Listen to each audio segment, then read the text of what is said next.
Hello friends, cook with মৌসুমিতে সবাইকে welcome. আজকে একটু জিভে জল আনা জিনিস বানাচ্ছি, যেটা হলো আমের ঝুড়ো আচার। কাঁচা আমটা পাওয়া গেছে, ওই আচারটা আগে বানানো হয়নি, সেজন্য কাঁচা আমটা পাওয়া গেল, ওই জন্যে বানিয়ে নিচ্ছি। আমগুলো ভালো করে ধুয়ে শুকনো কাপড়ে মুছে নিয়েছি। তারপরে ভালো করে খোসাগুলো ছাড়িয়ে নেব। সবগুলো এভাবে ছাড়িয়ে নিয়েছি। নেওয়ার পরে এটাকে একটা গ্রেটারের সাহায্যে গ্রেট করে নিচ্ছি। ঝুড়ো আচার তো, সেই জন্য এটা যেহেতু নাম ঝুড়ো আচার, সেই জন্য গ্রেট করলে সরু সরু হবে, ওই জন্য এটাকে গ্রেট করে নিচ্ছি। এইভাবে সবগুলোই গ্রেট করে নেব। আমার কাছে 4টে আম আছে। একটু নরম হয়ে গেছে আমগুলো, কিন্তু দেখতে হলুদ, কিন্তু শক্তই ছিল মোটামুটি। এবারে সর্ষের তেল দিয়ে দিলাম। কড়াইটা ভালো করে গরম করে নিয়ে, সামান্যই তেল লাগবে, বেশি তেল লাগবে না।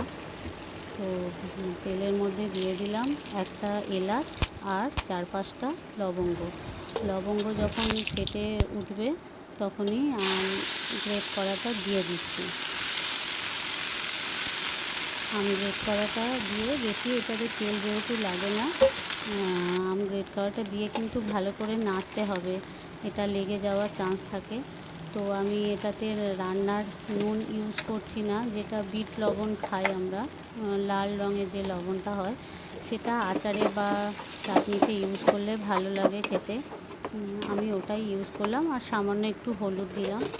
এইটাতে আমি গুড় ব্যবহার করব সামান্য, আর চিনিও ব্যবহার করব। আমটা খুব একটা টক নয়, আমি একটু খেয়ে দেখেছি, টক নয়, সেই জন্যে বেশি ইউজ করলাম না। 2 ডেলা মতো বাজারে যে ডেলা ডেলা গুড়গুলো পাওয়া যায়, লাড্ডু লাড্ডু দেখতে, ওই গুড়টা দিয়েছি, আর 1/2 কাপ মতো চিনি দিলাম। এবার ওটাকে গলতে টাইম দিতে হবে, কিন্তু নাড়তে হবে, না নাড়লে ওটা লেগে যাবে, কারণ ওটাতে তো জল দেওয়া নেই, সেই জন্যে অনেকবার করে নেড়ে যেতে হবে।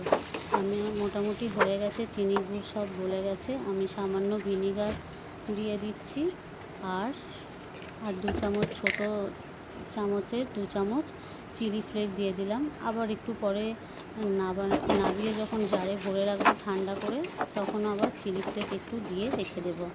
ভিনিগারটা দিলাম যাতে খারাপ না হয়। তোমরা করে দেখো, ভালো লাগবে।